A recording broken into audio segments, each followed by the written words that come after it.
Hi friends, mini vlog பார்க்கலாமா? Sunday அன்றைக்கி கொஞ்சம் லேட்டாக தான் எந்திரிச்சேன். ஏன்னா ஸ்கூல் லீவு தானே அப்படின்ட்டு எந்திரிச்சேந்து கிச்சனுக்குள்ளே வந்து பேபிக்கான ஃபுட்டை வந்து ரெடி பண்ணியாச்சு. அப்புறம் பார்த்திங்கன்னா நல்லா ஸ்ட்ராங்காக டீ போட்டுட்ருக்கேன். அம்மாவும் எங்கள் வீட்டில் தான் இருந்தாங்க. டீ போட்டுட்டு ஹாலுக்கு ஊற்றிட்டு போய் வச்சு வழுக்கி டிப் பண்ணி நானும் அம்மாவும் பேசிகிட்டே சாப்பிட்டுட்டு இருந்தோம். பசங்க வெளியில் விளையாண்டுட்டு இருந்தாங்க. அப்போ கொண்டு என் கையில் கொண்டு இதை கொடுத்தாங்க. இது என்னன்னு தெரியுமான்னு கேட்டாங்க. எனக்கு ஒன்றும் தெரியல. அதுக்கப்புறம் பார்த்திங்கன்னா இதுதான் தண்ணி பட்டாசா, உங்களுக்கு தெரிஞ்சால் கமெண்ட்டில் சொல்லுங்கள்.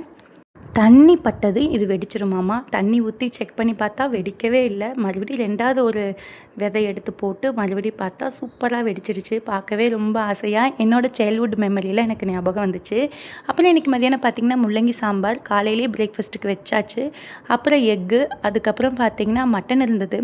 மட்டனில் மிளகாய் கறி, மட்டனில் வந்து கொஞ்சமாக சுக்கா, அப்புறம் ஒயிட் ரைஸு, டெசர்ட்டுக்கு வந்து பார்த்திங்கன்னா பப்பாளி. இதுதான் இன்றைக்கி மதியானம் லஞ்சு. சிம்பிளாக சூப்பராக இருந்தது. மறக்காமல் சேனலை சப்ஸ்கிரைப் பண்ணிவிட்டு அப்படியே லைக்கும் கொடுத்துருங்க.